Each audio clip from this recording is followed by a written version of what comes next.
Good morning friends, welcome to our YouTube channel learns with Kundan. आज हम लोग UGC NET JRF June 2024 commerce paper 2 का top 1000 MCQ series का class 20 है, जिसमें हम लोग फंड फ्लो स्टेटमेंट का मीनिंग को जानेंगे और कैश फ्लो और फंड फ्लो से 10 एमसीक्यू को भी साथ में करेंगे। तो चलिए स्टार्ट करते हैं। सबसे पहले हम लोग मीनिंग को जानेंगे कि फंड फ्लो स्टेटमेंट का मीनिंग क्या है। तो फंड फ्लो स्टेटमेंट जो है, आप ध्यान से समझिएगा कि फंड फ्लो स्टेटमेंट जो है वो फाइनेंशियल रिपोर्ट है। ठीक है, फंड फ्लो स्टेटमेंट क्या है कि बिजनेस का फाइनेंशियल रिपोर्ट है, जो एनालाइज करने में बिजनेस का ट्रांजैक्शन, जो कैश आ रहा है और कैश जा रहा है, कैश का यूज क्या हो रहा है, यानी कि सोर्स ऑफ फंड क्या है और एप्लीकेशन ऑफ फंड क्या है। सोर्स ऑफ फंड और एप्लीकेशन ऑफ फंड का यूजेज को क्या करता है, फंड फ्लो स्टेटमेंट जो है वो एनालिसिस करता है, फाइनेंशियल रिपोर्ट तैयार करता है। तो आप सिंपल सा लैंग्वेज में समझिए कि फंड फ्लो स्टेटमेंट जो है वो वित्तीय रिपोर्ट है, जो किसी विशेष लेखा अवधि में, यानी कि फाइनेंशियल ईयर में, एक फाइनेंशियल ईयर में किसी व्यवसाय में आने और जाने वाले फंड की आवाजाही का विश्लेषण करती है, एनालिसिस करती है, या फंड के स्रोतों और उनके बाद के उपयोगों की पहचान करने, किसी कंपनी की वित्तीय स्थिति में होने वाले बदलावों को ट्रैक करता है। फंड फ्लो स्टेटमेंट का मुख्य उद्देश्य यह बताना है कि किसी विशिष्ट अवधि के दौरान कंपनी के वित्तीय संसाधन कैसे उत्पन्न और उपयोग किए गए, जिससे इसकी परिचालन दक्षता, वित्तीय स्वास्थ्य और प्रबंधन प्रथाओं के बारे में जानकारी मिलती है।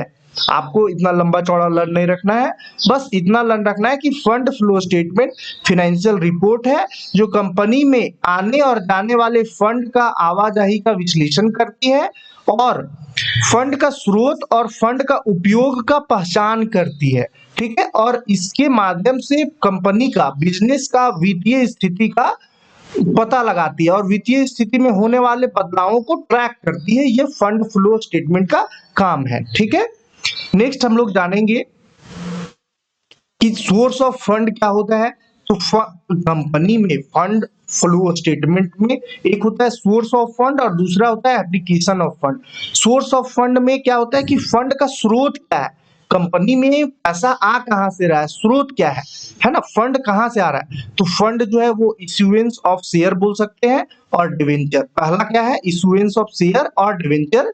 दूसरा है लॉन्ग टर्म लोन और बोरोविंग। तीसरा है sale of long term assets और चौथा है ऑपरेशनल प्रॉफिट और cash in flow of business activity. ये 3-4 तरीके से फंड जो है वो आता है। ठीक है, सोर्स ऑफ फंड कहलाता है ये सब। ठीक है, नेक्स्ट है application of fund. Application of fund का मतलब कि फंड का यूज क्या है, हम लोग फंड का यूज कैसे कर रहे हैं। तो फंड का यूज हम लोग फिक्स एसेट्स को परचेज करने में, लॉन्ग टर्म एसेट्स को परचेज करने में, repayment of long term liability और लोन, पेमेंट ऑफ डिविडेंड और इंक्रीज इन वर्किंग कैपिटल। इसमें current assets minus current liability करते हैं तो वर्किंग कैपिटल निकलता है। तो इंक्रीज इन वर्किंग कैपिटल में हम लोग यूज करते हैं एप्लीकेशन ऑफ फंड का, पेमेंट करते हैं डिविडेंड का, रीपेमेंट करते हैं लॉन्ग टर्म लायबिलिटी और लोन का, और परचेज करते हैं लॉन्ग टर्म एसेट्स और फिक्स एसेट्स को परचेज करते हैं। ये हमारा fund of application of fund हुआ। और एप्लीकेशन ऑफ फंड में हम लोग फंड का यूज करते हैं कि फंड को हम लोग कैसे यूज किए, जो सोर्स ऑफ फंड, फंड का सोर्स आया, जो हमारे पास फंड आया उसका यूज हम कैसे किए। ये हमारा दोनों सोर्स ऑफ फंड और फंड एप्लीकेशन ऑफ फंड जो है वो दोनों इनकम और यूज से रिलेटेड है, और ये फंड फ्लो स्टेटमेंट जो है वो हम लोगों को प्रोवाइड करता है। ठीक है, नेक्स्ट हम लोग जानेंगे कि importance of fund flow statement. अब फंड फ्लो स्टेटमेंट का महत्व क्या है, इंपॉर्टेंस क्या है। तो पहला है कि फाइनेंशियल एनालिसिस तैयार करती है।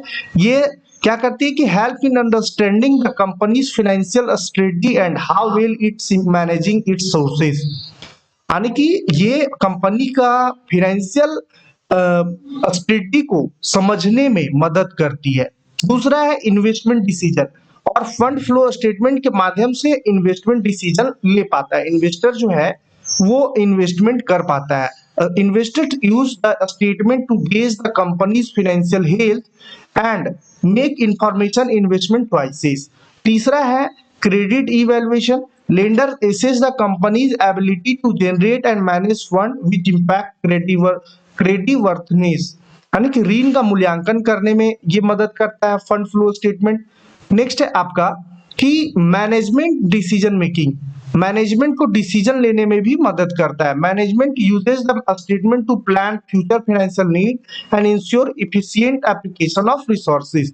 ये आपका चार जो है वो इंपॉर्टेंस ऑफ फंड है और ये चारों जो है वो कंपनी को इंटरनली मदद करता है फाइनेंशियल डिसीजन लेने में, मैनेजमेंट को डिसीजन लेने में, फाइनेंशियल हेल्थ क्या है, कंपनी का हेल्थ कैसा है, मतलब कि आपका वेल्थ कैसा है, इसको फाइंड आउट करने में मदद करता है कौन, फंड फ्लो स्टेटमेंट।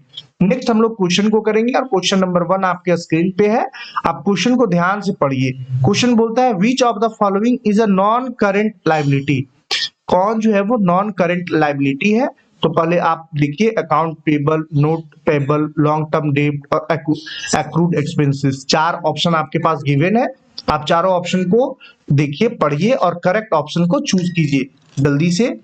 आपके पास चार ऑप्शन है, आप चार में से करेक्ट ऑप्शन को चूज कर सकते हैं। तो लॉन्ग नॉन करेंट एसेट्स का बात कर रहा है तो ये ऑप्शन सी जो है वो करेक्ट है। लॉन्ग टर्म डेट जो है वो नॉन करेंट एसेट्स है। ठीक है, निम्नलिखित में से कौन गैर वर्तमान दायित्व है, तो दीर्घकालीन ऋण जो है वो करेक्ट ऑप्शन है। ठीक है, और ये आपका स्क्रीन पे रहा।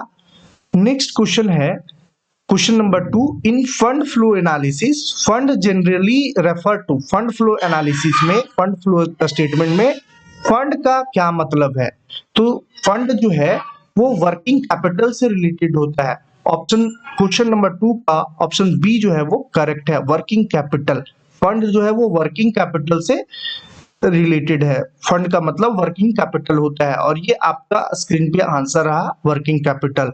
नेक्स्ट है which of the following transaction will decrease working capital, working capital को कौन जो है वो डिक्रीज करता है, कम करता है। कम कौन करता है, लेन देन कार्यशील पूंजी को कम करेगा। बताइए कौन सा लेन देन कार्यशील पूंजी को कम करेगा, जल्दी से बताइए। Sale of fix assets, issuance of debenture, purchase of inventory और payment of long term loan.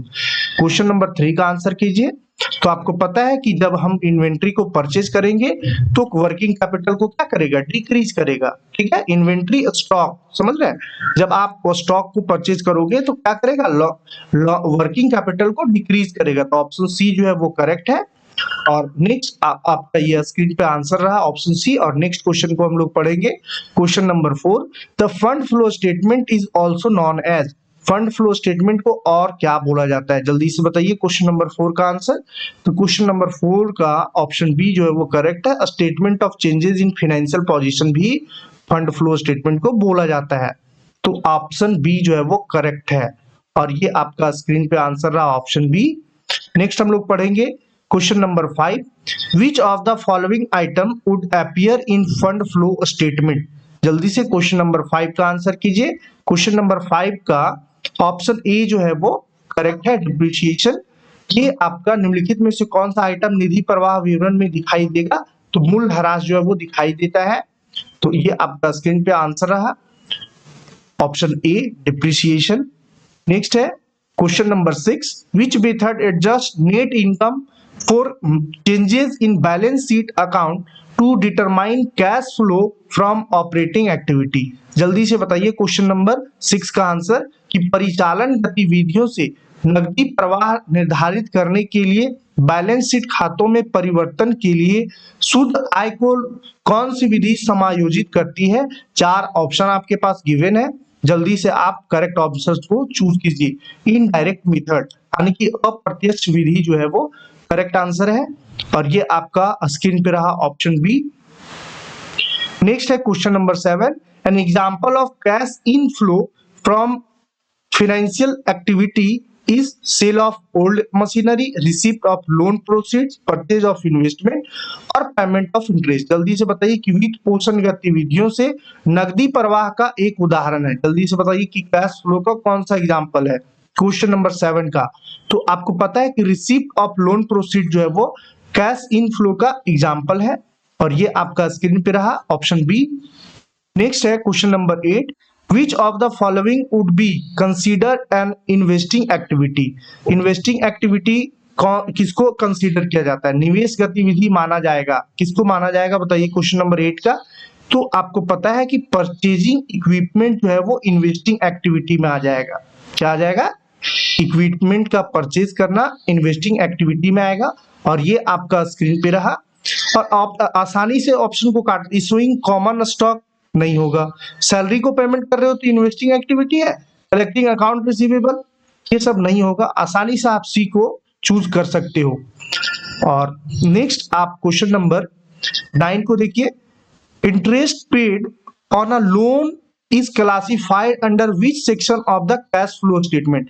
अब बताइए 3 सेक्शन कल हम बताए थे ना, तो 3 सेक्शन में कौन सा सेक्शन जो है वो कैश फ्लो स्टेटमेंट में आएगा, paid on loan, interest paid on loan जो है वो कौन सा सेक्शन में आएगा, जल्दी से बताइए। 3 सेक्शन कल हम बताए थे आपको, तो ऑप्शन ए जो है वो करेक्ट है, ऑपरेटिंग एक्टिविटी।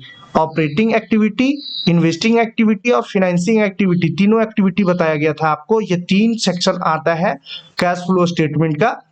तो आप ऑपरेटिंग एक्टिविटी में इंटरेस्ट पेड ऑन लोन जो है वो आएगा, ऑप्शन ए जो है वो करेक्ट है, और ये आपका स्क्रीन पे रहा। आप मेरा इससे पहले जो क्लास 19 है उसमें आप कैश फ्लो स्टेटमेंट के बारे में पढ़ाया गया है, आप उस वीडियो को भी अच्छे से देखिएगा, आपका क्लियर हो जाएगा डाउट। और question number 10, which of the following represent a cash outflow for financing activity. बताइए जल्दी से, निम्नलिखित में से कौन सा वित्त पोषण गतिविधियों के लिए नकदी बहिर्वाह का प्रतिनिधित्व करता है। चार ऑप्शन आपके पास है, क्वेश्चन नंबर 10 का आंसर कीजिए। तो ऑप्शन बी जो है वो करेक्ट है, repayment of a bank loan, option B जो है वो करेक्ट है ना। Represent cash outflow for financing activity, तो रीपेमेंट ऑफ बैंक लोन जो है वो करेक्ट आंसर है, बैंक ऋण की चुकौती। और ये आपका आज का लास्ट क्वेश्चन था। अगर आपको वीडियो हेल्पफुल लगा हो तो वीडियो को लाइक कर दीजिएगा, चैनल को सब्सक्राइब कर दीजिएगा, और अपना नीडी पर्सन यानी कि नीडी फ्रेंड को शेयर करना ना भूलिएगा। हम लोग नेक्स्ट वीडियो में फिर से मिलेंगे, तब तक आपका एग्जाम जो है वो नजदीक आ चुका है, तो आप दिन रात करके मेहनत कीजिए और इस बार आप JRF होल्डर बनिए। तब तक के लिए धन्यवाद, थैंक यू।